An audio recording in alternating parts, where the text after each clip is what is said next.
माननीय मुख्यमंत्री देवेंद्रजी फडणवीस, उपमुख्यमंत्री एकनाथजी शिंदे, उपमुख्यमंत्री अजितदादा पवार आणि त्यांच्या मंत्रिमंडळातले आम्ही सर्व सहकारी मंत्री या लोकांनी जनतेशी बांधिलकी ठेवून जनतेच्या दरबारामध्ये जावं। मंत्र्यांच्या दरबारामध्ये मंत्रालयात लोक येतात, परंतु सगळ्यांनाच तिथे पोहोचता येतं असं भाग नाही। काहींना आर्थिक स्थितीमुळे राज्याच्या राजधानीत जाता येत नाही, अज्ञान असतं, आर्थिक अडचण असते किंवा मार्गदर्शनाचा अभाव असतो आणि परिणामी या गोष्टी घडत असताना आज छत्रपती शिवाजी महाराज राजस्व समाधान शिबिर सकाळी आपण इथल्या सुंदर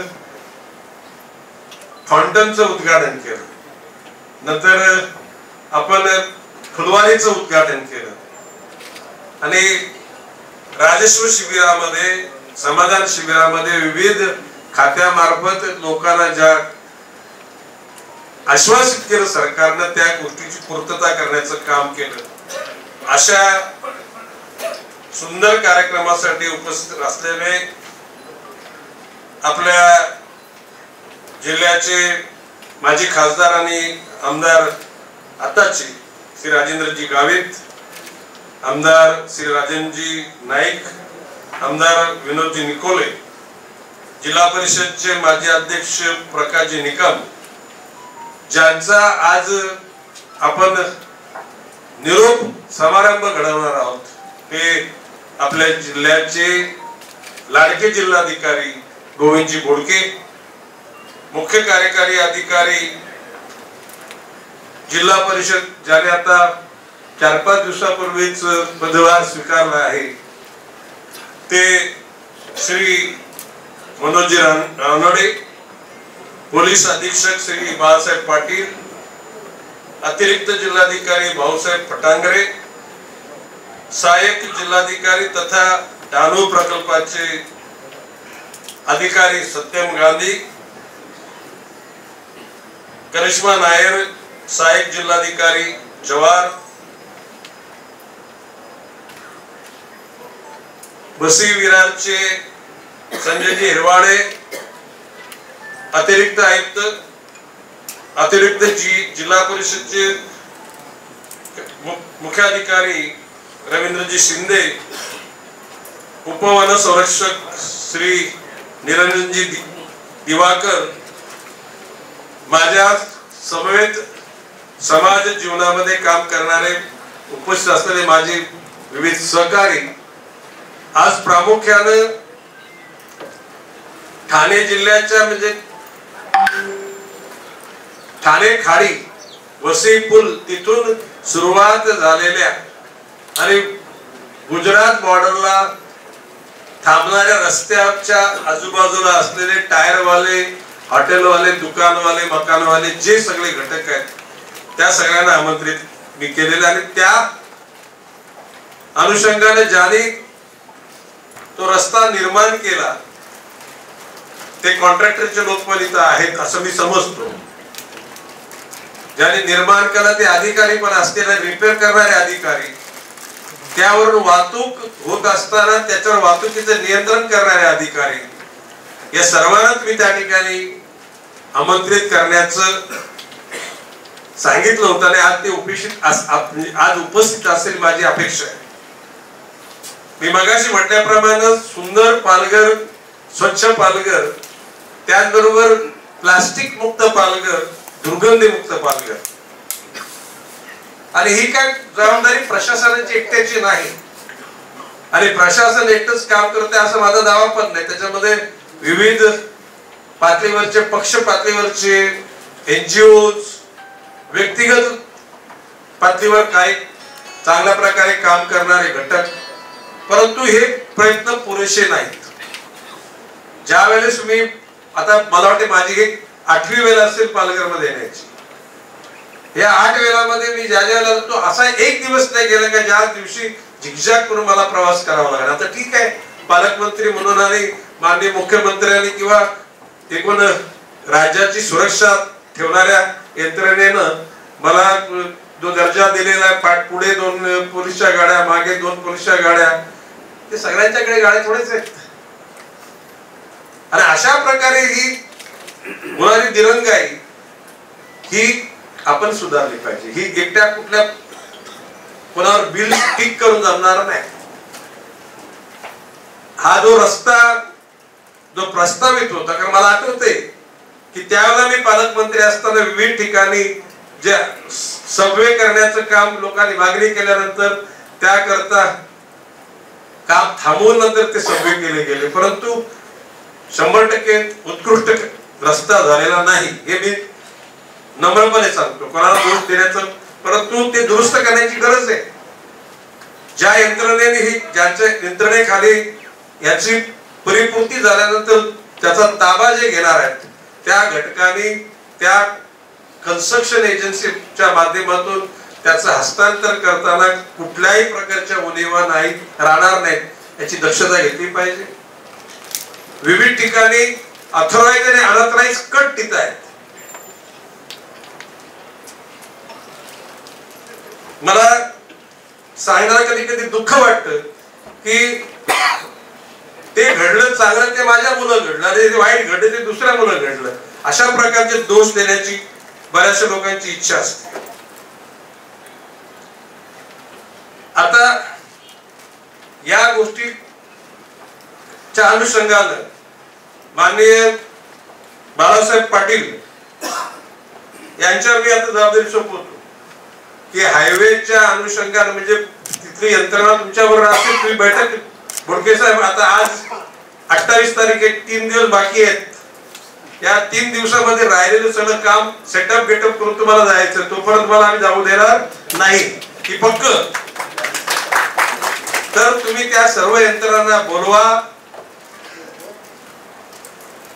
सकृत दर्शनी कोणाला दोष नका देऊ आणि मी पण दोष कोणाला देत नाही, परंतु ज्या ज्या घटकांच्या चुका असतील की ज्यांचा, अरे तिथून निघाल्यानंतर दोन्ही बाजूला प्लास्टिक डेब्रिज व्हॉट इज दिस. इतका मोठा आंतरराष्ट्रीय स्तराचा रस्ता करताना डेब्रिज, कुठे टायरचे ढीग कसे लागलेत, कशा ट्रक उभ्या राहतात, कुठे क्रॉस करतात. अरे पहिल्यांदा जे अनऑथराइज्ड जे कट आहेत ना ते कट बंद करून टाका. कुठल्याही मेहरबानी कोणाच्या वशिलानं त्या ठिकाणी रिसॉर्ट कोणाचा आहे, कोणाचा काहीतरी, जे ऑथराइज जे हायवेचं निर्मिती करताना जे कट ठरले असेल तेच कट ठेवायचे. दुसरे कोणाच्या सोयी करता कट केले असे बंद कर आणि त्याला सांगायचं पालकमंत्र्याचे आदेश आहे. मग उच्चस्तरीय कोणाच्याकडे गेल्यानंतर त्या सगळ्या मान्यवरांना त्यांचं समाधान करायची जबाबदारी माझी. पालकमंत्री म्हणजे काय, सगळ्या अर्थाला पालक, नुसता नावापुरता पालक नाही. या जिल्ह्यामध्ये कोणाला आरोग्याच्या अनुषंगाने त्रास होता कामा नये, कुठल्या गुंडपुंडांचा त्रास होता कामा नये. कोणी मागच्या आठवड्यात सायबर पडल्याने सायबर क्राईमच्या अनुषंगाने इथे मोठी आपण मोहीम राबवली, म्हणजे चिटिंग लुटिंगचा कारभार होता कामा नये, ब्लॅकमेलिंगचा कारभार होता कामा. मी काय म्हणतो, अन्याय निश्चितपणे काही ठिकाणी घडली. मी मगाशी खालच्या कार्यक्रमात बोललो, सगळेच मंत्री 100% स्वच्छ हाताचे असा मी दावा करत नाही.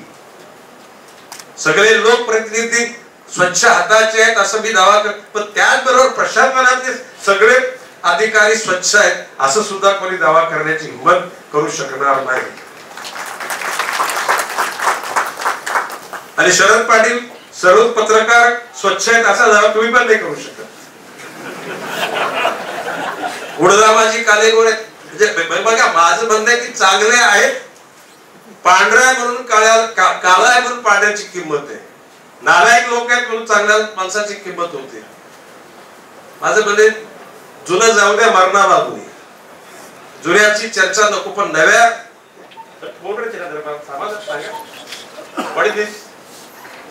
भविष्य कालामध्ये मी मगाशी बोलता बोलता राहिलो की पुढच्या लोकसभेची आचारसंहिता लागण्याच्या पूर्वीचा जो कालखंड, त्या कालखंडात सुद्धा गणेश नाईकचा जनता दरबार राहणार नाही.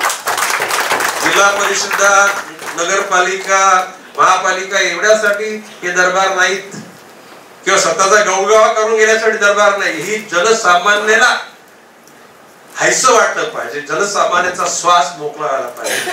आज फक्त काय 200 प्रकरण शिल्लक, 600 प्रकरण किती झाली? 220 शिल्लक. ती पण भावाभावांची प्रॉब्लेम्स राहिलेले आहेत, काही कागदपत्राची अपूर्ती राहिलेली आहे. आणि म्हणून आणि मी एकच सांगतो की ज्या दिवशी जनता दरबारात कोणी येणार नाही त्या दिवशी गणेश नाईक जिंकला. काय म्हणतो मी?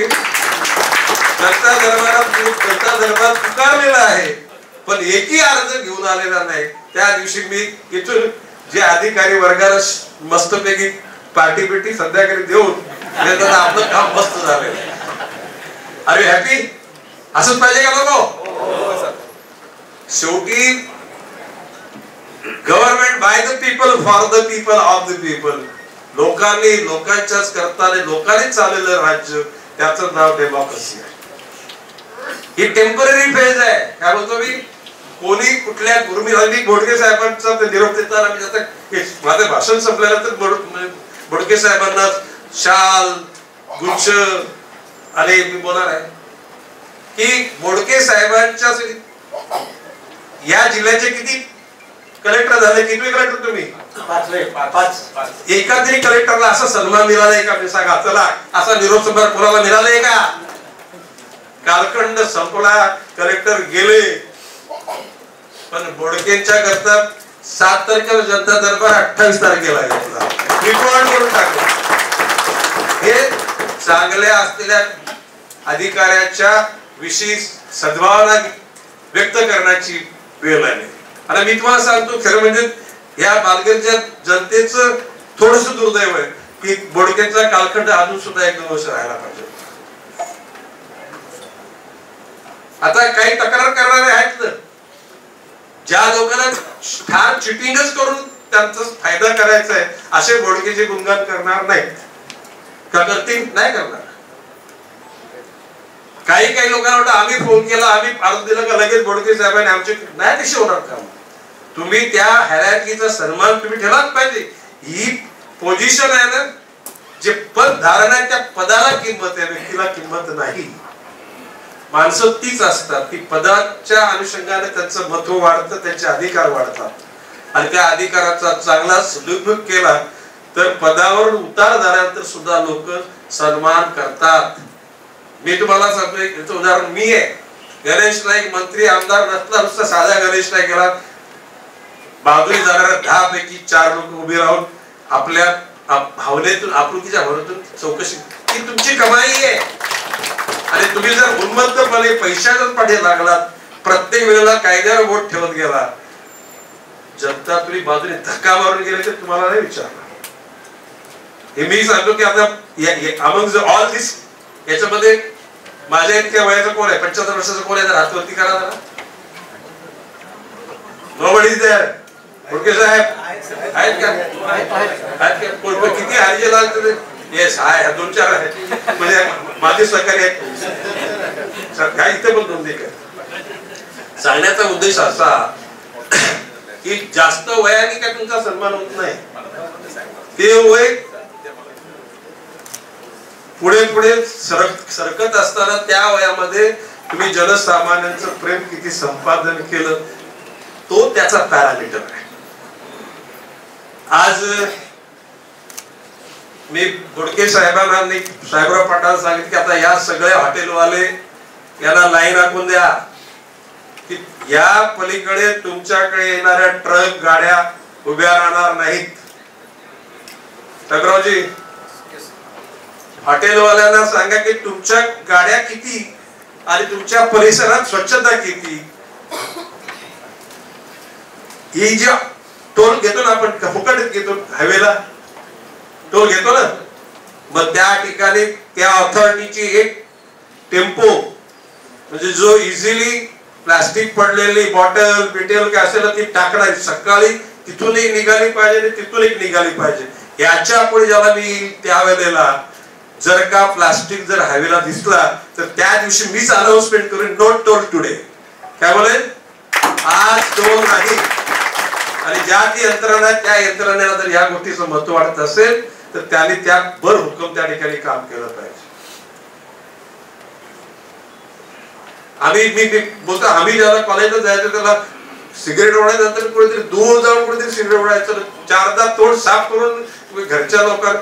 अरे आता तर कॉलेजच्या छोडा हायस्कूलच्या गेटच्या समोर मुलगा एका मोटरसायकल मुलगी का म्हणजे बोली पण आता काही कमी नाही राहिल्या.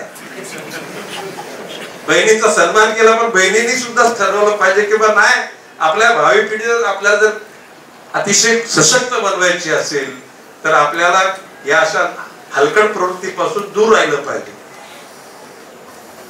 मी जे बोलतो की त्या ठिकाणी 16-17 वर्षाची मुलं सिगरेट नुसतं नसेल त्याच्यात कोकेन, गांजा, चरस शोधा असे. आता एक कॉलेजच्या आसपास असलेल्या पानपट्ट्या खानपट्ट्या यांची रेकी करा आणि त्यांना आतमध्ये. आणि भविष्य काळामध्ये 2 महिन्यामध्ये जनतेने सांगितलं पाहिजे की पालघर जिल्हा नशा मुक्त झाला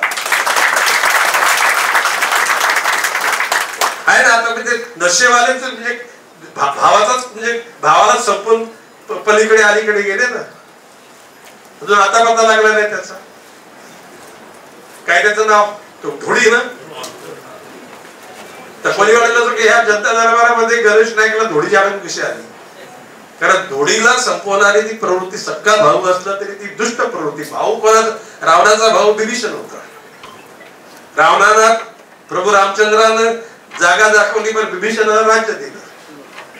आता या परिस्थितीमध्ये धुडीचा मृतात्मा आज बघत असेल सांगत त्याच्या मुलगा त्याची पत्नी मला वाटते डहाणू फेस्टिवलच्या त्या प्रांगणामध्ये मला भेटली होती. खरं म्हणजे नंतर मला भेटायला आले. मला खरं म्हणजे I was not having guts to face that. त्याच्या नजरेला नजर भिडण्याची माझी ताकद नव्हती की अशा प्रकारची असहाय्य लोकांची भावना बघताना आपण त्यांना मदत करू शकलो नाही हे आपलं हदवलता नाही. परंतु आपण जर अलर्ट त्या ठिकाणी असतो. आणि म्हणून साहेबराव कुठल्या धर्माचा, जातीचा, पंथाचा, पक्षाचा दुष्ट आहे ना तो दुष्टाला दुष्टाचीच वागणूक दिली पाहिजे. तिथे दयामया नाही करायची. छत्रपती शिवाजी महाराजांच्या कालखंडात आप्तस्वकीयांची सुद्धा त्यांनी पर्वा नाही केली. टकमक टोकावरून काय ना ढकलले, हातीच्या पायी तुडवले. ज्याला सजा द्यायची त्याला जागी सजा दिली. त्या ठिकाणी आपलेपणा तुपलेपणा त्या ठिकाणी दाखवायचा नसतो आणि दाखवायचा नाही. दर हुकूम आता या रोडला जाताना ट्रॅफिक क्लीन होईल अशी बंदोबस्त करा. जे पण यंत्रणेचे कोण लोक आहेत बांधकाम ज्यांची नॅशनल हायवे काय प्रॉब्लेम आहे त्याला जरा इकडे तिथून बोला व्हॉट इज प्रॉब्लेम जरा बोला सर. बोला सर याच्यामध्ये मुख्यतः हा जो रस्ता जो आहे सर तो जवळपास 30 kilometre initially Vasai Virar municipal corporation आणि मीरा भाईंदर म्युनिसिपल कॉर्पोरेशन मधून जातो. तर त्याच्यामध्ये थोडासा प्रॉब्लेम असा येतो सर आम्हाला. कारण आपणही बघता सर की त्याच्या दोन्ही बाजूला खूप दाट वस्ती आहे आणि हॉटेल्स आणि मॉल्स वगैरे भरपूर आहेत त्या बाजूला. तर आम्हालाही त्याचा त्रास होतो. कारण कसं आहे की आम्ही जे काही ड्रेन्स ज्या बांधलेल्या आहेत दोन्ही बाजूला तर त्या ड्रेन्स पूर्णतः चोक झाल्या सर. कारण त्याच्यामध्ये हॉटेलमध्ये राहिलेलं अन्न किंवा मग बाकी इतर काही पदार्थ जे आहेत ते करून चोक केले. आम्ही ते साफ करण्याचा प्रयत्न करत असतो. परंतु म्हणण्याचा उद्देश असा की ते ड्रेन चोक झाल्यामुळे किंवा जे काही आजूबाजूचे पाण्याचा निचरा जो आहे तो सुद्धा ड्रेन मध्ये होतो. ऍक्च्युली ते ड्रेन जे आपण केले ते स्ट्रॉंग वॉटर ड्रेन म्हणून केले आहेत. तर पावसाच्या पाण्याकरता केलेले आहेत. तर ते समजा आपण जर व्यवस्थित ठेवू शकू तर ह्या गोष्टीचं निराकरण होऊ शकेल असं मला वाटतं. साहेब आपलं नाव काय बोललात? सर सुहास चिटणीस. सुहास चिटणीस साहेब. हे बघा संजय हिरवाडे तुम्ही तुमच्या सिटी इंजिनियरला घेऊन चिटणीस साहेबांशी संपर्क करायचा. तुमच्या महापालिका हद्दीतून जाणारा जो हायवेचा भाग आहे त्या ठिकाणी काय अडचणी आहेत त्या त्यांच्या समजून घ्यायच्या. कमिशनरेट मध्ये कोण अधिकारी आलेत आपण पण हिरवाडे साहेबांच्या बरोबर चिटणीस साहेबांचा संपर्क साधायचा. त्या ठिकाणी काय अडचणी ते बघून घ्यायच्या. आणि अलीकडच्या भागामध्ये म्हणजे जिल्हाधिकारी मोदे तर दोन्हीकडे असतील परंतु इकडे साहेबराव पाटील आणि मग आपले कोण सगळे हायवे ट्रॅफिक कशाला एक बैठकच लावा आणि जेणेकरून वाहतूक सुरळीत चालेल. भविष्य काळामध्ये रस्त्याची नादुरुस्ती होणार नाही, कोणी शिस्तीच लेन. आता तुम्हाला मला एक समजत नाही साहेबराव पाटील, बाळासाहेब पाटील, की हेवी गाड्या राईटही चालतात. आमच्या कालखंडात हेवी गाड्या लेफ्टही चालायच्या आणि राईटने ओव्हरटेक करून लोक जायचे. आता यांना ओव्हरटेक करताना परत लेफ्टला जावं लागतं. जरा काय नियमावली बघा जरा, निश्चित काय त्याचं बरोबर आहे का आपलं बरोबर आहे. एक्सप्रेस हायवेला सर, आपल्या पुणे मुंबई एक्सप्रेस हायवेला सेम प्रॉब्लेम होता. त्या संदर्भातले सगळे कॅमेरे लावले आहेत आणि लेन कटिंग जो विषय आहे त्यामध्ये दंड हेवी आहे आणि ऑटोमॅटिक लेन कटिंग सुद्धा होऊ शकते. आपण त्या संदर्भातला एक प्रस्ताव DPDC मध्ये दिलेला होता. आपल्याला काही रस्त्यावर प्रत्येक ठिकाणी उभा करून ती वाहन बाजूला घेणं शक्य नसतं. त्यामुळे ऑटोमॅटिक यंत्रणा असेल तर खूप मोठे दंड आहेत आणि सहजपणे होऊ शकतात. ती यंत्रणा अधिक सक्रिय करा जेणेकरून त्या लोकांना जो वाहतुकीची नियमावली आहे त्या नियमावलीप्रमाणे त्या लोकांनी काम करावं. ओके. आता त्याचबरोबर टायरवाल्यांची जर टायरची दुकान सुद्धा नीट दिसली पाहिजे, हॉटेलचे बोर्ड पण नीट दिसले पाहिजे. त्या ठिकाणी त्या हॉटेलमधून जे पदार्थ शिजवले जातात त्याचा जे एकूण FDAचं लायसन्स त्याकडे बघितलं पाहिजे. महापालिके हद्दीमध्ये आपण बघितले पाहिजे.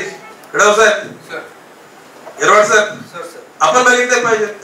आणि इकडे आता आपलं कोण बघते इथे ग्रामीण भागामध्ये आरोग्य विभागाकडे कोणाकडे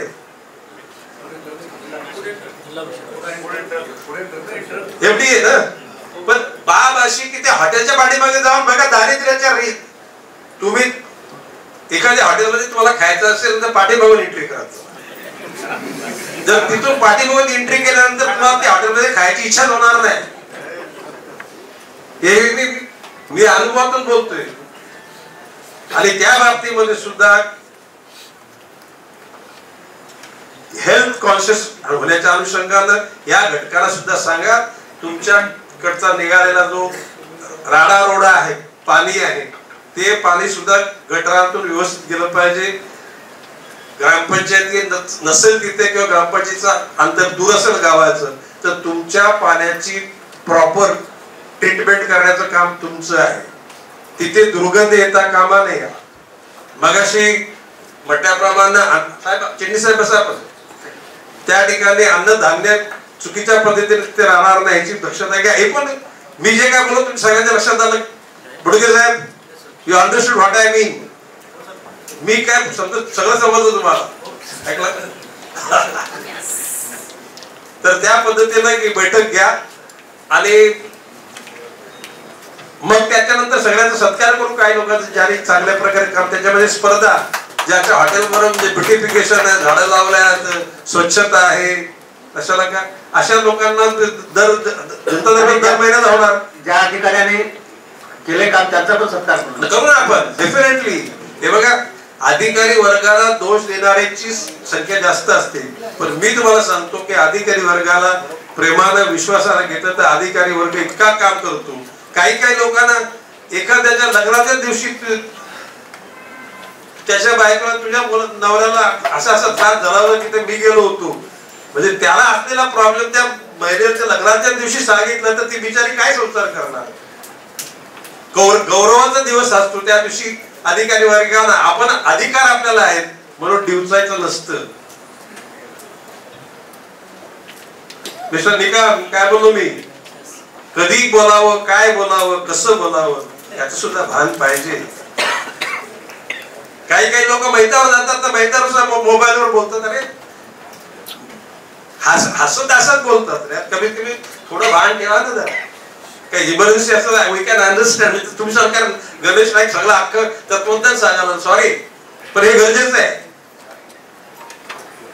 हे काय सगळ्या शाळेत शिकवत नाहीत गुरुजी.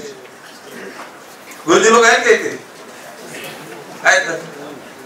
तर बाब असे की या गोष्टी आपोआप शिकल्या पाहिजे. आणि मी तुम्हाला सांगतो की आज तुमच्या चुकीच्या गोष्टीवर मी बोट ठेवलेलं आहे. असा एक दिवस येईल तुमच्या चांगल्या गुणांच्या गोष्टी हा गणेश नाईक गौरवास्पद बोलेल, हा विश्वास तुम्ही ठेवा. एकूणच आता या हायवे अथॉरिटीच्या अनुषंगाने आज झालं. मागच्या वेळेला मी समुद्र किनाऱ्यावरचे हॉटेल आणि रिसॉर्ट याची बोललो होतो मी. त्यावेळेला लोकांनी त्याच्याविषयी वाईट भावना व्यक्त करतो. मी त्याला बोडके साहेबांना नाही, आपलेच लोक आहेत, या लोकांच्या चुका दुरुस्त करून यांच्या माध्यमातून व्यापार उद्यान आणि त्याच्या माध्यमातून टुरिझम आपल्याला. आणि ते बोडके साहेबांनी प्रत्येक तालुक्यातल्या म्हणजे डहाणू तालुका, पालघर तालुका, वसई तालुक्याच्या त्या लोकांना बोलवून त्याच्याशी सुसंवाद केला आणि त्याच्यातून त्यांना आपलेपणाची वागणूक दिली. कालच लोकसत्तेच्या कार्यामुळे सगळे बिल्डर लोकांशी कुठले राजकारणी मंत्री तर दोस्ती दाखवत नाही, उद्योगपती दोस्ती नाही, व्यापारी दोस्ती नाही, ते आमचा त्यांची संबंध नाही. मी सांगतो गणेश नाईक बिल्डर लोकांचा मित्र आहे, व्यापाऱ्यांचा मित्र आहे, उद्योगपतीचा मित्र आहे, पण जे चांगले वागतात त्यांचं, चिटर लुटर लोकांचा आम्ही मित्र नाही. आणि म्हणून बोडके साहेब खरं म्हणजे मी वारंवार सांगेन, तुमचं चित्र काय सुंदर काढले. कोणी काढले रे चित्र? चांगलं काढले. तुम्ही बघितलं होतं का? बघा बघा, सुंदर काढले. डिक्टो काढले, डिक्टो रांगोळी काढली. एकूणच बोडके साहेबांना जनता दरबाराच्या अनुषंगाने, जनता दरबार सुरू झाले नाही, लोक गेल्यानंतर जनता आतमध्ये येणार. आज फक्त हायवेवर लोक आतमध्ये जास्त बसलेले. ग्रामसेवकांना माझं म्हणणं आहे की याच्या पुढे आपल्या गावच्या वेशीला जर प्लास्टिकचा ढिगारा दिसला, 1 महिन्याच्या आतमध्ये सगळे सीओ साहेब सर्क्युलर काढायचं.